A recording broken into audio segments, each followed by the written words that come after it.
You know, sometimes our last reveal at the Game Awards is a teaser for something years and years away. But not tonight. Our final world premiere comes from 61 members of the team that built Apex Legends and Titanfall. 4 years ago, the principals founded a new independent studio with the hopes of pushing the shooter genre forward with a new original game. They've done it in complete secrecy, which is even more amazing because the game is very deep into development. The power of independent, self-published studios to push this medium forward is a growing and I think positive theme in our industry. And so tonight, you're not only going to get the announcement of the game, but also your first look at the gameplay. I've played it, and after you see this trailer, I think you're going to want to as well. Welcome to Highguard. Highguard is an example of why huge exposure to a creative project can sometimes be a bad thing.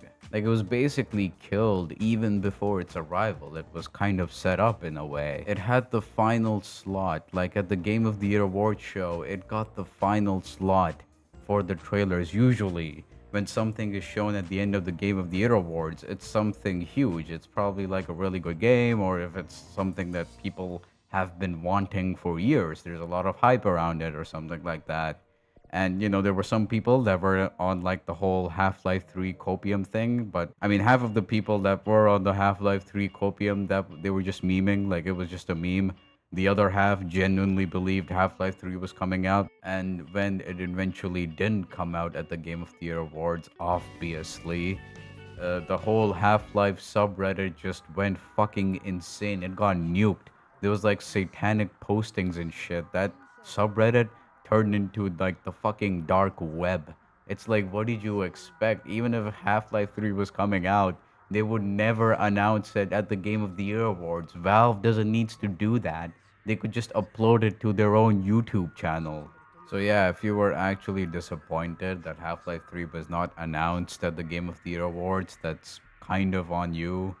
I mean, why are you so delusional? But coming back to Highguard, that trailer and that slot booking really fucked them up. Apparently, Geoff really liked this game, so much so that he was willing to give off a free slot at the awards. Usually, if you want to show a trailer at the Game of the Year awards, you have to pay a hefty sum of money to like show a trailer at the awards, let alone for something like the final trailer, basically like the final slot at the Game of the Year awards. That costs a lot of money. That costs in like, I think, millions, maybe like in 6 digits or like 7 digits. So it's pretty expensive. So he gave that shit away for free because he believed in the dream. My guy Geoff, he believed in the cream and the dream. He was pumping his fist up in the air, being like, "Hell yeah, baby, Highguard. This is gonna be Game of the Year. This is gonna be the next Red Dead Redemption 2 that people are gonna, sing the gospel of for like the next decade." And look, as much as I love Geoff, like he has done a lot for the gaming industry, like making it way more mainstream and with all the award shows and whatnot. He has done a lot for the industry, and this is a guy who's genuinely passionate about these things. But at the same time, if next time Geoff like walks up to me and is like, "Hey, there's this really cool game that I liked," I'm probably gonna take his recommendation with a grain of salt. Cause what the fuck? I mean, he did not take money for this, so it's not even like a money thing, like a business thing, where he hyped up Highguard so much because he was being paid for it. No, he believed in Highguard. This guy believed in Highguard and gave it a free slot. So there's no money incentive here. This didn't happen because Geoff was like being gifted a private island or something. No, this has just happened because Geoff apparently really liked the game. And I'm assuming he liked it because maybe he was like playing with his friends like when he was testing the game out, and like apparently he's like old friends with the developers from like the Titanfall days.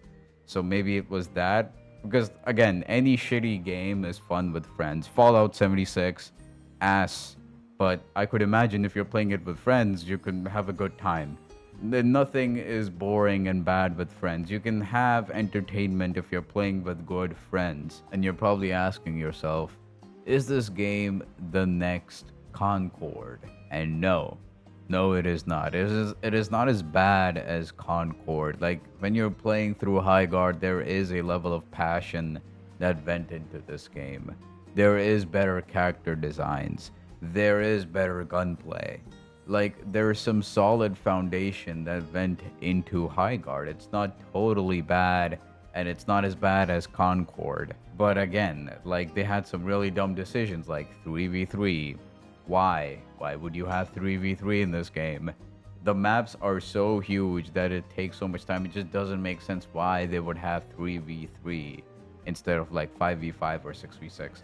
They eventually added 5v5, but it was too little too late. And that kind of brings me back to the point of they should have had an open public beta testing program, or at least like a beta testing program where people apply for it, they get into it, they try it, they give feedback that hey, there are these problems. Like for example, they should have had a 5v5 because 3v3 is empty. Like it is fucking empty. They needed a 5v5 6v6 at least. And just problems like that they could have fixed, like scoreboard problems, like no scoreboard. You cannot check how many kills you have. You cannot see how well you're performing in a match. How can you not have that in a game like this? This is like a competitive game. Like I want to see how I'm doing, but there was no way to see the fucking scoreboard and kills. Like it was insane. So you have a huge ass map, you have 3v3, and it's like all of these problems could have been fixed if they just had a beta testing program. So multiple things killed High Guard. It was not just one thing, it was the overexposure at the Game of the Year awards. It just got too much attention, especially final slot. I don't know, why would you do that? It could have gone to Larian Studios' next project. That would have been a good way to end the Game of the Year awards, but no, it had to be High Guard, another hero shooter. Like generic ass trailer, that's another problem that it had. The generic trailer killed this game. And then just dropping it into the public, another final nail in the coffin that just really, really killed it. I mean, most of the dev team is already laid off just after like 2 weeks. I mean, that is insane. And then you have the developers coming out saying that it's somehow our fault, that it's like the culture, the gamer culture that killed High Guard. I mean, what do you mean? This is like The Last of Us, and like this is the next Marvel Rivals and Arc Raiders. Why aren't you singing the praises of this game? It's so good. Don't you like it?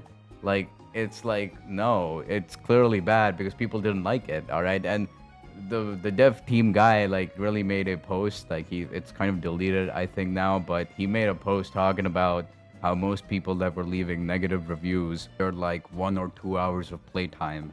And yeah, that could be true. Maybe half of those reviews are review bombs, but not all of them. There's a thing that when people don't like something, they don't play it. Oh my god, what a mind-blowing concept. I know, right? Like when they don't like something, they just don't like to play it more. They don't like to waste their time. And like that is such a mind-blowing concept. If your game sucks, nobody is putting in 15 hours. That's just not how that works. Like take Fallout 76 for example. I didn't like the gameplay loop. I didn't like the bugs and the glitches, the performance issues. Like I just didn't like it. It was a below par game with greedy ass microtransactions, and I quit. It wasn't worth my time. Most people are not gonna put in 10 plus hours to like suffer through a game to know if it's really worth it or not. That's just not how it is. If your game sucks so much that people end up quitting in the first 2 hours or something, like I feel like there's a problem in you rather than the consumer. It's kind of funny to me like how they're blaming other people, like the audience. This is kind of common even in like the movie industry. Whenever like a show fails, like for Star Wars Acolyte, like the actress came in, they were like, oh, it's all those racist bigots and that's why the show failed. The Acolyte, it would have gotten like 5 seasons. It would have been just as good as Breaking Bad if we just got the chance. Like, no, the show was just bad. The writing was bad. It's not the fault of the audience. We just didn't like the writing. And same thing here. It's just we didn't like the game. It's just how it is. Like, if people like something, they're gonna support it automatically. That's just how it works. High Guard is mediocre, and that's why it didn't interest most people. Most people got bored, and they left. There's so much other competition out there for High Guard. I mean, there's like Arc Raiders is blowing up. You got Marvel Rivals that's blowing up. Overwatch is like kind of is making a little bit of a comeback. Like, how is it gonna compete with that many like players in like the whole multiplayer genre? It can't. It needs to be really good in order to do that, and it couldn't. It failed. So it's not the people's fault. Stop blaming like other people for your own shortcomings. You made a mistake. The consumer didn't like it. They just didn't put enough time in it. But it doesn't matter anymore because most of the dev team just got laid off, which sucks. Like again, all of these problems really just come down to the higher ups at the company and not the little guy that's working hard to like doing a 9 to 5 job to just feed himself and his family. So that sucks, you know, most of the dev team got laid off. And again, even the website for HighGuard is down, so I wonder what's that about. This is me from the future. Apparently, Tencent was secretly funding HighGuard. Yeah, that makes a lot of sense because Tencent is aggressively known to pull the plug on things that don't do well on the market. So if it's not making a lot of money immediately, they just pull the plug on that bitch. So they have done this a lot with other projects, and it makes sense why the dev team for HighGuard just got laid off so early on. And this is like finding out if Ubisoft was funded by Israeli Mossad agents. Like that's kind of what it feels like. That this was such a out of the blue Epstein files dump that just happened. Like it comes out of nowhere. Like what do you mean China Tencent funded HighGuard? Like it's like how do you even make that up? Nobody saw this coming, and it's apparently a thing now. So make of that what you will. But yeah, this video was gonna be about Helldivers 2. Like the whole plan was that I was gonna clickbait my audience and make this about HighGuard, and then in the first 2 minutes I would talk about HighGuard and then just switch to Helldivers 2 and talk about how fucking oh so epic that game is, and like how testosterone filled it is, and how spreading managed democracy all over the galaxy is way better than whatever you do in HighGuard. I guess. Like, that was gonna be the whole video. It was just gonna be me glazing Helldivers 2 because of how just hard it goes with, like, the soundtrack and the game being fucking cinematic all the time. It's basically Battlefield, but in third person, and it's very cool. So, instead of, like, playing something like HighGuard, you could just play Helldivers 2. Like, that is a way better game. But yeah, that was what the video was going to be about. But if you want the unreleased Snyder cut of my Helldivers 2 video, maybe you should subscribe to the channel. It's free and it's very niche. There's only like 5 subscribers and they're all close friends and family. So, if you want to be part of the niche and cool community, you should just subscribe to this channel. That will give you those niche points. But yeah, that's pretty much about it for today.